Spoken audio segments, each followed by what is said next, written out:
Welcome back to Zero Dark Emissions. In this episode, we'll be getting all of the remaining components from the rolling chassis cleaned up and prepped for painting. This time I won't show you any of the cleaning and sanding, again just very boring and tedious stuff, and this just follows the same process as we went through the last time. But now I'm going to show you some of the additional prep that was required for these parts, starting with the removal of the bushings from the control arms, which was actually done before I cleaned up the parts. So I'm going to show you what I have going on here with this control arm. I'm to the point now where I'm going to remove all these bushings to put in new bushings, but you remember I had one where the bolt was seized inside the bushing, which you can see here, it's still seized. That's where I cut it on both sides, and it's just lodged in there. So most of these bushings I'll remove with a different method, probably using a bolt going through here to basically push it out, but I can't do that on this one because the bolt is seized in there. So what I did was I just took a drill, I drilled a bunch of holes around the rubber portion of the bushing just to get it loose. Now I'm just kind of squeezing it through with this clamp just to get that piece out, and then once I get this out, then I'll just cut out the outer metal portion of the bushing just to get that free so we can put the new bushing in.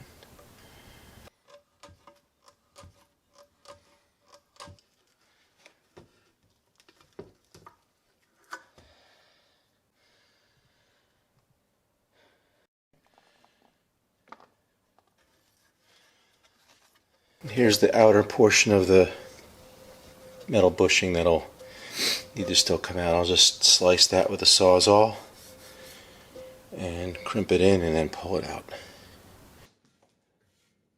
For the remaining bushings, I'm pretty much removing them the same way. There's a better way to do this, either with a hydraulic press or a manual bushing press, but I'm just doing this with what I have. So yeah, just doing this the hard way for my 16 control arm bushings that I need to remove. By the way, I did try to squeeze out the entire bushing, including the outer sleeve, using a fender washer that I grinded down to just a hair smaller than the opening in the control arm, but that didn't work.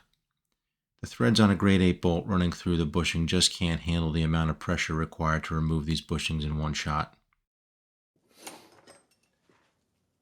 You can see here that I'm using a plumbing coupling along with one of the body mount washers in order to form the pocket where the bushing will be pushed out.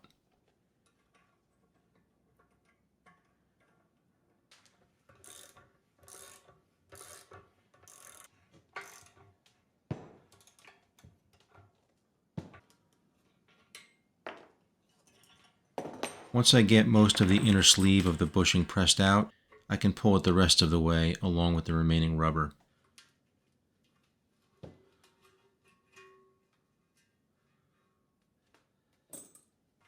Finally, I just cut the outer sleeve to relieve the pressure against the opening, and then it can be bent in slightly and tapped out. This process is a pain, but again, just using what I have.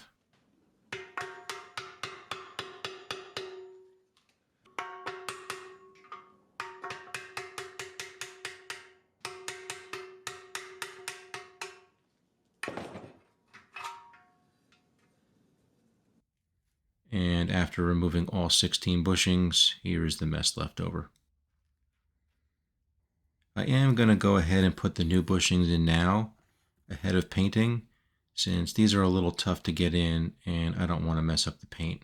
I'll just mask these off when painting. To put in the new bushings, I did try to use the manual screw method, and as with the removal, that did not work. This really needs a hydraulic press. So I decided to go ahead and buy a hydraulic press, which I kind of wish I had bought before I removed the old ones to see how well that would have worked, but it did work great for installing the new ones. Here I am taking a couple of plumbing parts that I had around to provide pressure around the bearing where I need it. I don't have the press cups, so just using what I have, and this did work well.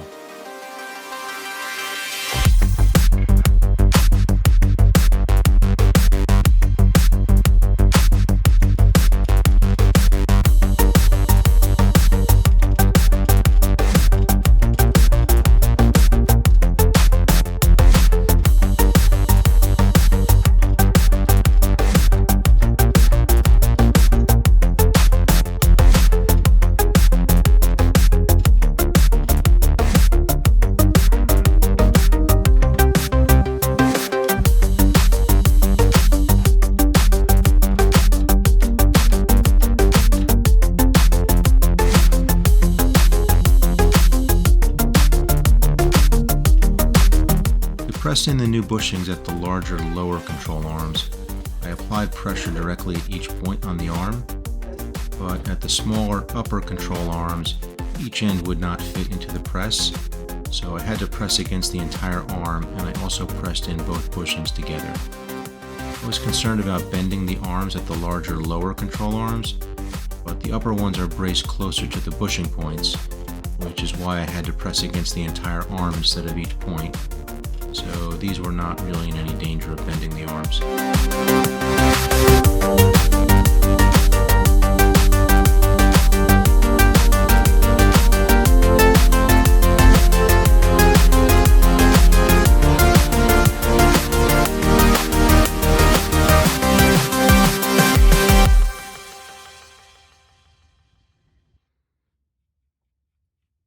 Next, I'm going to remove the output seals at the differentials, starting with the removal of the output flanges. You'll remember that I already loosened the nuts when the diffs were still on the vehicle, and I'm showing you the one output of the 4 that was strangely different than the other 3, in that this one had 2 thinner star washers instead of one thicker one that should be there. Not sure why this is, but all 4 of my outputs will get new star washers, just the one thicker washer, not 2 thinner ones like this. Alright, so I'm pulling out the output seals on the differential to replace them, and I did this already on the other one. Destroyed a pretty cheesy seal puller in the process, didn't really work very well at all, so I found that just a heavy screwdriver works best. It destroys the seal, but it doesn't matter, I'm replacing it anyway.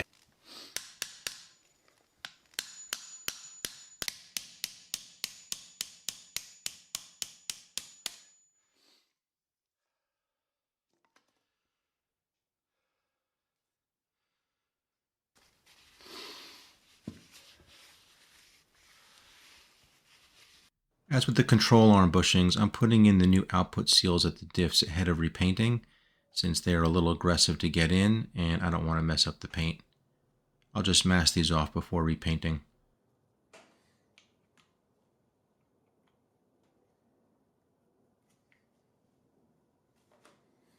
To reinstall, I'm just using a steel plumbing fitting. This is a 2-inch threaded coupling, which is the perfect size to interface with the outside diameter of the seal. And this worked very well. I started out by tapping more heavily on the side that seemed to not seat in as well, and continued tapping on whichever side was lagging until it seated more deeply, checking continuously to make sure that it was going in evenly. Towards the end, I just tapped evenly around the entire diameter until it was seated flush.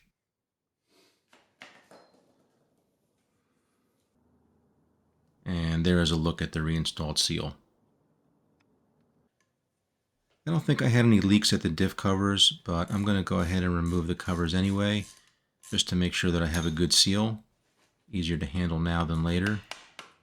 By the way, I will also be replacing the diff input seals, but I have to wait until I reinstall the diffs in the vehicle so that I have some resistance to loosen the nut on the input U-joint, since I forgot to do that before I removed it from the chassis like I did for the outputs. I'll keep this removed for now for repainting. Next, we're going to disassemble the geared hubs, starting with removal of the access cover.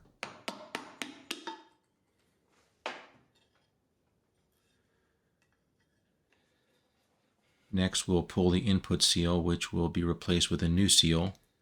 These are much easier to pull than the diff seals. Note that I am not removing the retainer plate in this area. This is not required to remove the seal, and I don't want to mess with the shims associated with this retainer plate. Next up, we'll pull the steering cover. This is needed in order to remove the output spindle and get to the output seal for its replacement, but also removing this cover allows us to clean and paint these components a little better.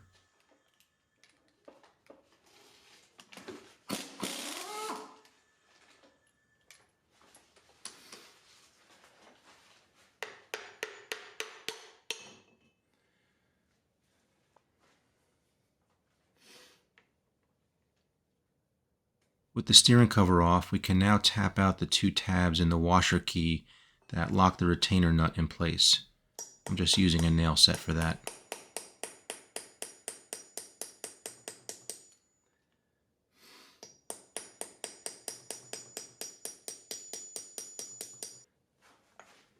now the retainer nut can be removed using a special socket that marries up to this retainer nut.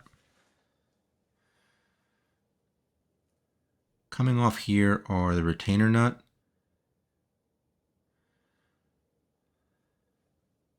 followed by the washer key,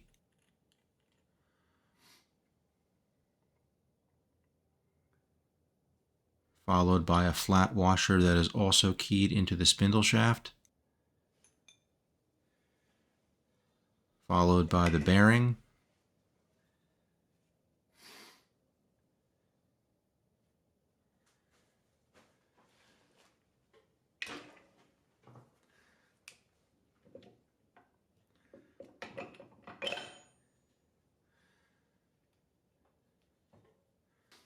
and then followed by a spacer sleeve which fell off in there.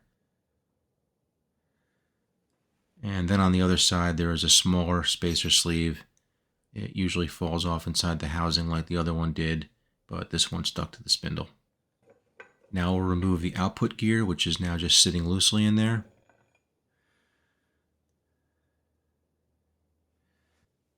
And finally we can remove the output seal, which is also very easy to remove by tapping out from the inside with a screwdriver. This will also be replaced with a new seal. I will keep the geared hubs disassembled for repainting, since these seals and other parts are relatively easy to reassemble without harming the paint. Another little housekeeping item here is retapping out these threaded holes in the front spindles. These are where that bracket thing is at the rear wheels, but that bracket thing is not at the front wheels, so I just want to plug up those holes. Threads have kind of corroded over time, and I want to put in some placeholder bolts just to plug up the holes. I'm using grade 8 bolts for these, which is what I had, but I used a metal etch to remove the zinc plating since they will be repainted. By the way, I also retapped the threads on the front driver's side geared hub drain, since these threads were a little out of whack. Okay, so I want to talk about the half shafts for a minute here.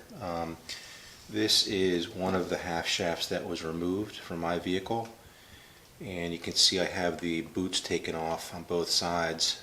My plan was to replace all the boots. What I should have realized but didn't until after I tore these off and bought new boots is that my vehicle, being an earlier model, it's a 1989, has the older style, what they call 7K shaft. Versus what is a newer shaft, which you see here, which is the 10. They also make a 12, and all of these are round numbers. I think the 10 is like 10.3 or something. This 12 is 12.1, something like that. But basically 7, 10, and 12 are the three models. The 12 is a much more robust shaft that also requires a different geared hub, or at least a new input gear on the geared hub, because this spline won't fit that.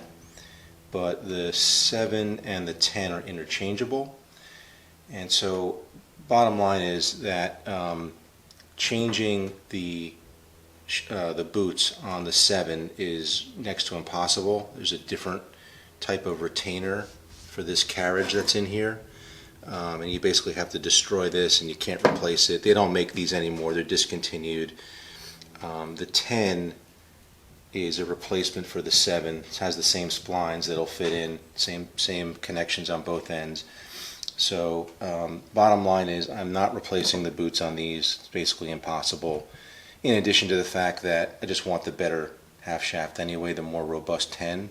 So the 7s are getting trashed and we're replacing that with the 10s. And by the way, you can see here, if I put a caliper on here, this is around 27 millimeters versus this one being around 30, so it's a much more robust piece. And you can also see down at this end, this is fatter than this guy is, and this is fatter than this guy is, although the splines match, and also this connection here matches on this side. So bottom line, I'm replacing the 7s with the 10s.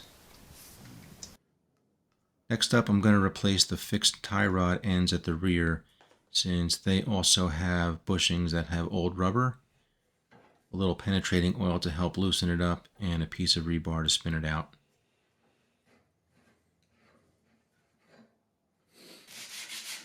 While I have the crimping band off, I'll sand and clean this area a little better.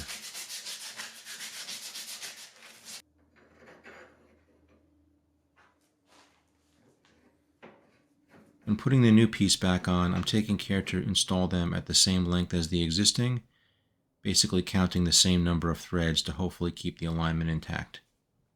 If the alignment is off, we'll look to adjust later. By the way, the other new components going in that I need now for repainting are new stabilizer bar dog bones and brake rotors, since I will be painting the non-brake pad contact areas, and also one new shock bracket where I had one shock bolt that was frozen. It was just easier to get a new bracket rather than trying to cut that out. And also one new geared hub access cover for one that was a bit corroded. Later, I will also be getting new ball joints, shocks, brake pads, and stabilizer bar bushings, but I don't need those quite yet. The only remaining components that have rubber are the ball joint ends at the tie rods at both the front and rear, as well as the seals at the brake calipers, but they look like they're in good shape. Okay, so while I start to mask all of the parts for painting, I want to talk a little bit about color. Most of the remaining components will be painted with the same satin black KBS coating system that I used on the chassis, but there are two groups of components that will not be painted black.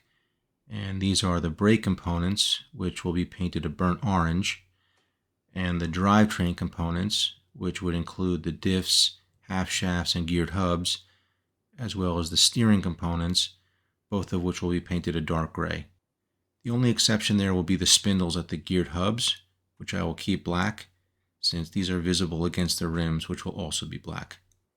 For these orange and gray components, I'll be using a high solids industrial spray paint, and this is applied directly to the metal without a separate primer.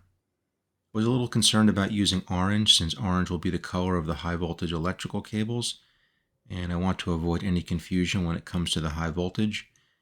But I really like the look of the orange, especially against the dark gray of the diffs, and the brakes are not really too close to where any of the high voltage lines will be running, so I think this should be fine.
And now here are all the painted components, along with all of the new hardware for these components, which will do it for now. Next time we'll be reassembling the geared hubs and diffs and start getting all of this back onto the chassis. See you next time.